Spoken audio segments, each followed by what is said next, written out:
Yo, salut tout le monde, c'est Gata Volgar, j'espère que vous allez bien, moi pour ma part je vais plutôt bien, j'espère que vous avez passé une bonne journée. Aujourd'hui on se retrouve pour une nouvelle vidéo, donc on se retrouve pour le débrief du match Norwich City Manchester United, match qui comptait pour les quarts de finale de Coupe d'Angleterre d'Emirates FA Cup, victoire de Manchester United dans la douleur sur le score de 2-1, l'ouverture du score pour les Red Devils à la 51e signé Odion Ighalo, égalisation signée Cantwell pour les locaux, et à la 118e après prolongation, voilà, sur quasiment le coup de sifflet final, Harry Maguire vient offrir la qualification pour Manchester United, et grâce à cette victoire, les Red Devils filent tout droit en demi-finale. Donc on est dans le dernier carré de cette compétition, et pour ce match-là, on affrontera Chelsea. Voilà, donc j'espère qu'on va taper cette équipe de Chelsea. Voilà, j'espère qu'on va les taper pour la 4e fois de la saison. 4 fois, franchement, ce serait top. Voilà, 4 matchs, 4 victoires contre Chelsea. Donc franchement, ce serait énorme.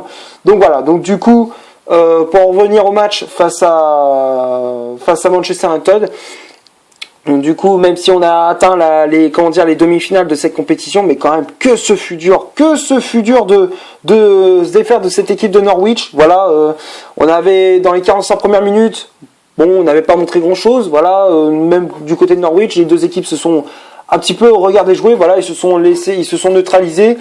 Donc voilà, donc première mi-temps, bon, pas grand-chose à se mettre sous la dent. Il fallait vraiment attendre la seconde mi-temps pour qu'il y ait un peu plus de mouvement. Voilà, avec à la 51e, Odion Ighalo qui ouvre le score. Voilà, avec Maguire qui décale à gauche Luke Shaw. Voilà, une montée de la part du capitaine des Red Devils. Voilà, le décalage vers Luke Shaw sur le côté gauche, le centre pour Juan Mata qui dévie ce ballon de la tête, voilà, qui dévie comme il pouvait, et ça revient sur Odion Ighalo qui, à bout portant, crucifie Tim Krul, voilà, d'un geste un peu à la Zlatan, voilà, et à la 51e, Manchester United prend les devants. Donc jusque là, bon, on mène au score. Donc là, on rentrait dans la gestion. Voilà, la tactique de Manchester United. Voilà, dès qu'on a ouvert le score, on se mettait un petit peu dans la gestion. Là, on a senti que même si pendant 20 minutes, voilà, jusqu'à ce qu'on tienne, voilà, jusqu'à l'égalisation de Norwich, on était un petit peu dans la gestion, mais quand même, on a un petit peu souffert. Voilà, notamment à la 69e où il y a eu un coup franc de Norwich. Voilà, ça a été dévié par un joueur des Canaries, et malheureusement c'est le dos du défenseur de Norwich qui vient stopper ce ballon juste devant le but de Romero. Voilà, donc c'est une action un peu foireuse de la part des joueurs de Norwich. Donc du coup, c'était une occasion chaude de la part des locaux, voilà, de l'équipe locale. Donc du coup, on en reste toujours à 1-0. Malheureusement, on se prend ce but à la 75e, voilà, avec Cantwell à l'entrée de la surface qui voit qu'il n'est pas attaqué, donc du coup frappe à 25 mètres. Voilà, ça rentre dans les buts de Sergio Romero, voilà, sur leur seule frappe cadrée de la rencontre, voilà, et ça fait mouche, voilà. Donc du coup, Manchester United qui se fait rejoindre à un quart d'heure de la fin grâce à ce but de Cantwell. Donc là, ça fait un partout entre les deux équipes. Et voilà, donc on rentre dans les prolongations. Solskjaer qui fait pas mal de changements en faisant rentrer Rashford, Martial, Greenwood, Pogba, voilà, donc qui fait rentrer quasiment l'armada offensive de Manchester United. Et fallait vraiment attendre la 118e, voilà, après la première partie de prolongation, on a vraiment buté sur Tim Krul, voilà, avec des frappes de Greenwood qui repoussaient, ou encore des tentatives de Pogba et de Fernandes qui sont repoussées encore par le gardien néerlandais. Il nous a vraiment écœuré, et il fallait vraiment attendre la 118e pour qu'Harry Maguire vient donner ce but, voilà, à la 118e, voilà, qui vient donner la victoire aux Red Devils. Ça fait 2-1, voilà. En plus, tu regardes le but, voilà, on va pas se mentir, c'est un but merdique, mais bon, voilà, on va pas se faire la fine bouche. Voilà, on prend tout. Ah non, mais à Manchester, on prend tout. Tous les buts, genre de merde, genre tu viens tacler le ballon, genre le ballon il roule tout doucement et ça va finir dans les buts. Voilà, nous on prend tout. Voilà, nous on prend. Voilà, on est preneurs. Donc voilà. Non, voilà, plus sérieusement, c'est vrai que c'est un but un peu pourri. Parce que tu vois, Rashford il centre sur le côté gauche, voilà, Martial qui a pas pu dévier ce ballon, c'est contré par un joueur de Norwich, voilà, et ce ballon qui revient dans les pieds de Maguire, qui vient tacler ce ballon à bout portant, de crucifier Tim Krul. Voilà, donc il a crucifié le gardien de Norwich. Et à la 118e, Maguire qui vient donner la victoire à Manchester United et offrir le ticket des demi-finales d'Emirates FA Cup.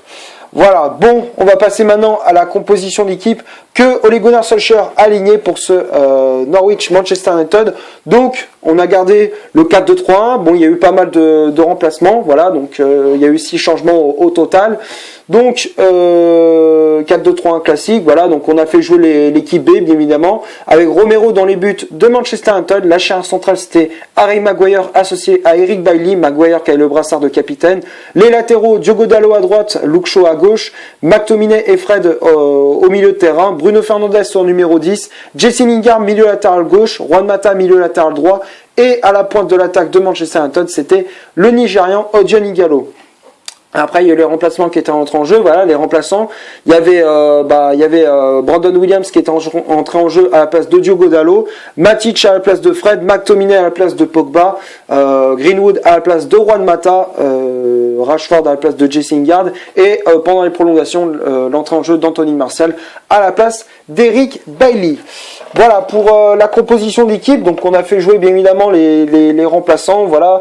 Alors il y en a, ils ont déçu bien évidemment. Bruno Fernandes, bon, voilà, c'était pas trop ça. Voilà, il m'a un petit peu déçu dans le jeu. Juan Mata aussi m'a un petit peu déçu. Jesse Lingard, bah j'en parle même pas. Voilà, donc du coup c'était comment dire, voilà, c'était les remplaçants, ça a été une équipe B assez décevante, voilà, donc même si on s'est qualifié, ça a été un petit peu poussif de la part des Red Devils.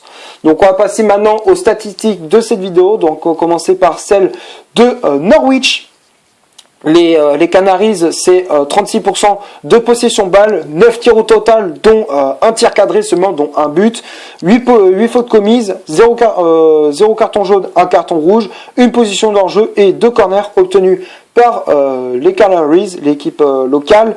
Et du côté de Manchester United, c'est 64% de possession balle, 37 tirs au total, donc 8 tirs cadrés, donc 2 buts, 12 fautes commises, 1 carton jaune, 0 carton rouge, une position d'hors-jeu et 12 corners obtenus par les Red Devils. Voilà, donc quand on regarde les statistiques, ça représente bien la physionomie de ce match. Manchester United qui a eu Manchester qui a eu le ballon quasiment tout le long du match. Voilà, il y a eu des occasions de créer, mais malheureusement on n'arrivait pas à trouver la solution. Donc il y a eu beaucoup de tirs cadrés, je veux dire, il y a eu 8 au total, mais bon voilà.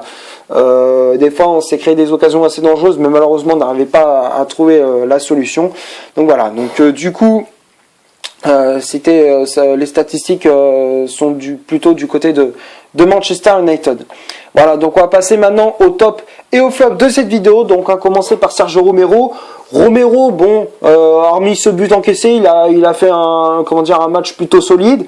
Voilà, donc dans l'ensemble, c'est pas trop mal, voilà, donc même si c'est pas le meilleur match qu'il ait fait, il a fait le taf, quoi, le tarif minimum, voilà, le strict minimum, donc voilà, donc pour moi, Romero, je le mets dans le top. Ensuite, Diogo Dalot, voilà, bon, match pas terrible de la part du latéral portugais, voilà, qui a été plutôt décevant. Sur son côté, il a pris pas mal de fois le bouillon, voilà, donc il a pris un petit peu l'eau sur son côté droit.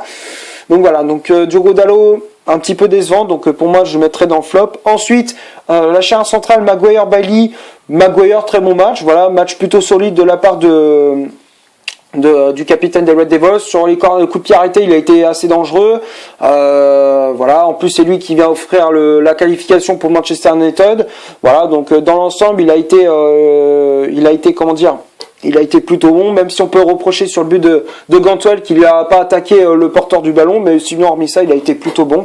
Donc voilà, donc pour moi Maguire je le mets dans le top. Ensuite Eric Bailly, voilà, bon, match moyen, voilà, de la part du défenseur de Manchester United, voilà, voire même un petit peu décevant, voilà, moi je m'attendais à mieux de la part d'Eric Bailly, voilà, donc moi je le trouvais un petit peu décevant, voilà, un petit peu en retard par rapport à son adversaire sur certains moments, donc voilà, donc pour moi Bailly je le mets dans le flop. Ensuite Luke Shaw, match très correct de la part du latéral anglais, voilà, Luke Shaw qui a été assez intéressant sur son côté, qui a adressé pas mal de bons centres, voilà, donc pour moi il a été sur son flanc gauche, il a été très intéressant, donc voilà, donc pour moi Luke Shaw je le mets dans le top.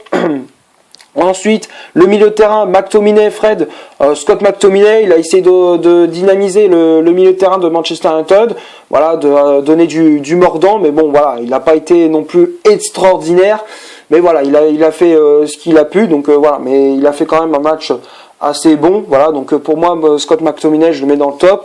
Ensuite, Fred, très bon match aussi de la part de Fred, voilà, donc globalement il a été très bon, il a été offensivement il a apporté, défensivement il a été correct aussi, donc voilà, un match plutôt correct de la part du Brésilien. Donc pour moi je mets dans le top. Ensuite Bruno Fernandes, match un petit peu moyen de la part de Bruno Fernandes, il m'a un petit peu déçu. Voilà, match où c'est pas le meilleur match qu'il ait fait depuis son arrivée à Manchester, mais voilà. Il a été, il a essayé de tenter les frappes de loin. Bon, c'était pas forcément cadré, donc voilà. Mais c'est un match un petit peu décevant de la part de Bruno Fernandes. Donc voilà, c'est la première fois que je le mets dans le flop. Donc pour moi, Bruno Fernandes, je le mets dans le flop. Ensuite, les ailiers, Mata et Lingard. Mata décevant. Voilà, moi j'ai trouvé pas terrible. Voilà, même si il a fait une passe décisive sur le but d'Igalo. Hormis ça, bon, pas grand chose à mettre sous la dent pour le milieu espagnol. Au contraire, il a ralenti les attaques de Manchester United. Voilà, donc voilà, il n'a pas réussi à étinceler l'attaque des Red Devils. Donc voilà, donc pour moi, Juan Mata, je le mets dans le flop. Lingard, qu'est-ce que je vous dise?